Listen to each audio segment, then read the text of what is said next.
On the phone with us right now, we have a very special guest leading the charge in the National I Am Black campaign showcase support for public charter schools in the black community. He is CEO of Richard Allen Charter School in the city of brotherly love, Philadelphia, PA. Please welcome to the show, Larry Jones. How you doing, Larry? I'm doing very well. Thank you so much. I'm so happy to be here. I'm thankful that you're here. I'm a big fan of charter schools. Let's get to it. Larry, tell us more about the I Am Black campaign, because some people can get it a little confused with other stuff, if you know what I mean. True indeed. The I Am Black campaign is a campaign that is predicated upon the understanding that there's a large segment of the black population and people of color, the majority, in fact, who support public charter schools. And in that group are a large number of voters who are Democratic voters. So we want to make sure that we raise awareness for Vice President Biden as he is on his campaign to become President Biden, to ensure that he knows that there is support for charter schools in the black community, that charter schools are very important to our parents, that nearly 70% of charter school students are students of color, and that at a very basic level, ensuring that everyone, no matter their race, their creed, their zip code, everyone should have that basic right to choose where their children are educated. It's just one of the most American things and one of the most humane things that we should be expecting in our society.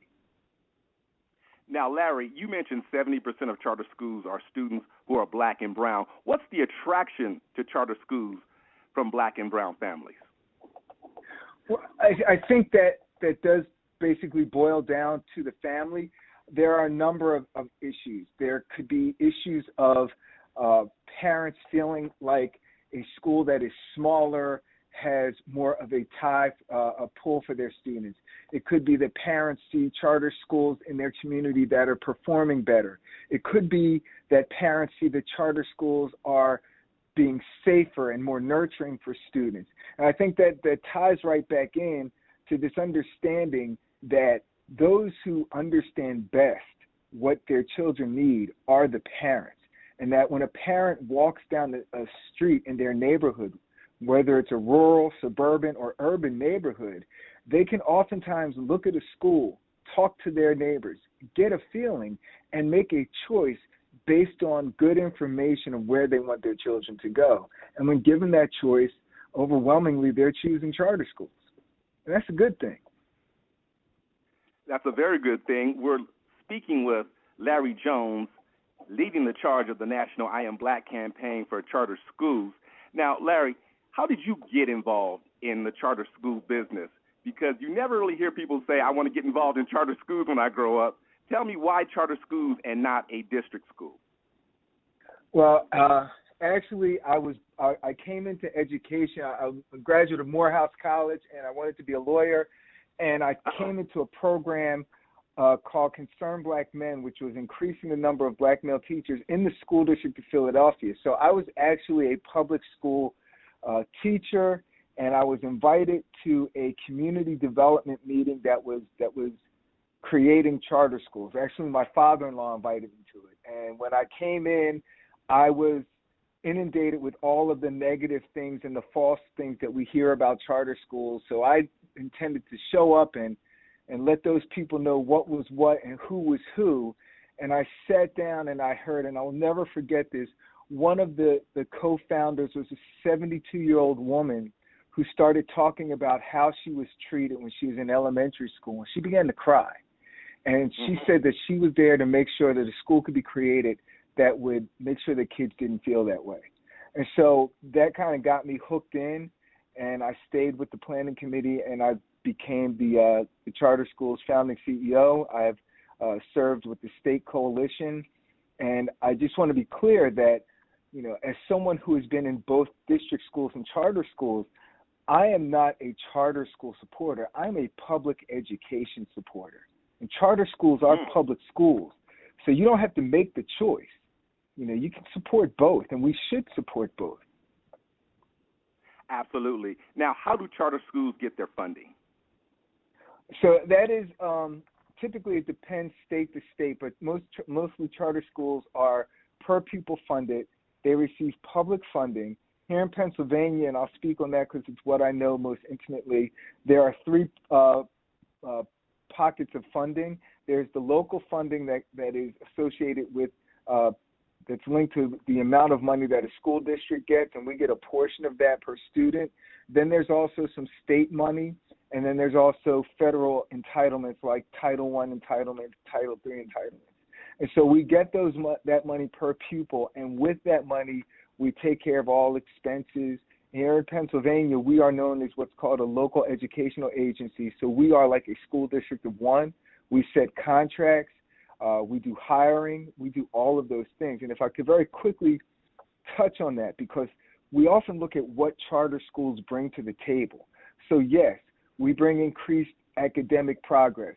We have students that are exceeding growth levels. We have students that are in a safe environment. We have students that get innovative things to do, instruction. You know, we have fifth grade students here that build rowboats and then put them out for a community boating program. So we do all of those things. But there's a very important aspect of charter schools where we get to choose how funding is spent. So in Pennsylvania, just 4% of teachers throughout the state are black teachers, are African American. And at our school, that number is north of 40%. And almost 80% of our employees are people of color because more than 90% of our students are people of color. So there are also economic realities and economic benefits that charter schools have the ability to bring to the communities that they serve. And I believe that our public school districts and any entity that is being funded based on children should be responsible in making sure the dollars go back into the community that look like the children that they serve. Larry, can you speak to the flexibility of hiring and staffing that charter schools have? Like from my degree, for instance, my Doctor of Education degree, I actually would have to jump through more hoops to teach in the district schools than I would a charter school, correct? You're absolutely right. Initially, it was easier because, for example, here in Pennsylvania, 75% of the teaching force had to be certified. That other 25%, you had flexibility. Now, there were some new federal laws that came in and made that a little bit more difficult, but the bottom line is that charter schools do have that flexibility. They have the flexibility in hiring. They also have the flexibility in programming, curriculum development, and a variety of things.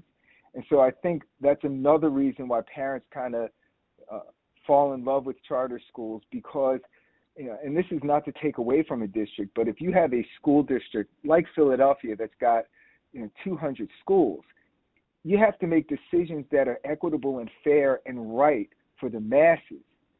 If we experience a trauma in our school, we deal with that trauma immediately and we look at what is best for our students in real time. And it's far less political, far less bureaucratic, and it's just about what kids need at that point in time. And speaking to that flexibility on hiring and staff, talk about in our last minute together the outstanding results that you're getting, the incredible results that charter schools like yours are getting academically. And so our charter schools are getting phenomenal results. There's a national study that says that on average, especially students of color are exceeding far greater in charter schools. When I look at our school, we are specifically identified as a middle school because we felt that's where the greatest need was.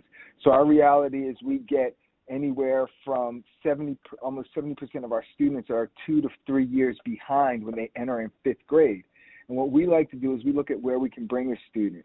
So despite those numbers, we have moved our students and exceeded our growth targets in the last few years. We have made sure that our growth is, we see students growing, and we have reduced the number of students who are scoring in those lowest areas. Actually, 80% of district schools have a higher number for that low area than we do. And we've been able to reduce that by double digits every year of our existence. Larry, how can people get more information about your school in our last 30 seconds? More information about our school will be www.ripcs.org. But more importantly, for this important election that's coming up, if you want to have more information about the I Am Black campaign, go to charterswork.com. That's CHARTERSWORK.com. And everybody vote, and vote correctly, and vote for charter schools. And that doesn't mean you can't vote for Biden. We've been talking about the business of education and charter schools with Larry Jones, CEO of Richard Allen Charter Schools in Philadelphia, PA, and he's leading the charge on the National I Am Black campaign showcase support for public charter schools in the Black community. Larry, thank you so much for joining us. You have to come back real soon, maybe after the election, and let's talk about your strategy from there on. Thank you so much. It's been a pleasure. Thank you.